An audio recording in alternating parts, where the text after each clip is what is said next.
在地新闻继续来看，明仔载5月25是国际失踪儿童日。根据医护人员的调查，有超过70%的家长拢捌有囡仔惊碰见的这个经验。讲囡仔上会离的人真多，游乐场、大卖场、甲百货公司惊碰见呢。啊，到即摆，也阁有121个失踪儿童也未找到。医护人员启动牛铃杆仔找人的计划，甲相关的消息印入这个牛铃杆仔的这个面顶，要继续来找找失踪的儿童，希望因会当转来甲父母团圆。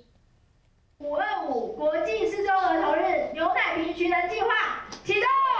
一罐牛奶过使倒找人，除了牛奶，也有饼鸭仔、冰品鸭仔顶面拢有印失踪囡仔的相片。医护人员启动牛奶杆仔找人的计划，甲厂商也有大卖场合作，10万罐的牛奶顶面放失踪囡仔的相片，这嘛代表每一个失踪的囡仔家长因一线希望。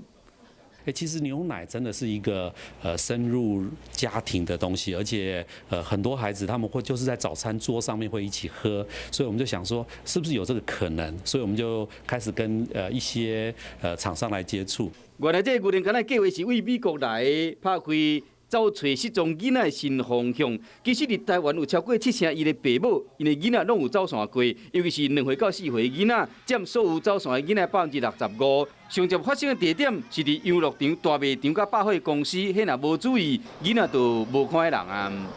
大家到超商或者是卖场去买牛奶的时候呢，可能会帮我们多看一眼，看一下这些失踪的孩子。即马台湾还阁有121位失踪的囡仔，除了积极甲找找以外，嘛应该注意唔通，互这个囡仔离开你的视线，也是老囡仔一个人伫厝，也是伫车顶，并且教囡仔万一若走散去，就要留伫原来所在大声话。囡仔失踪后，马上报警，将囡仔特征甲翕起来，加做教育预防，会使保护囡仔安全。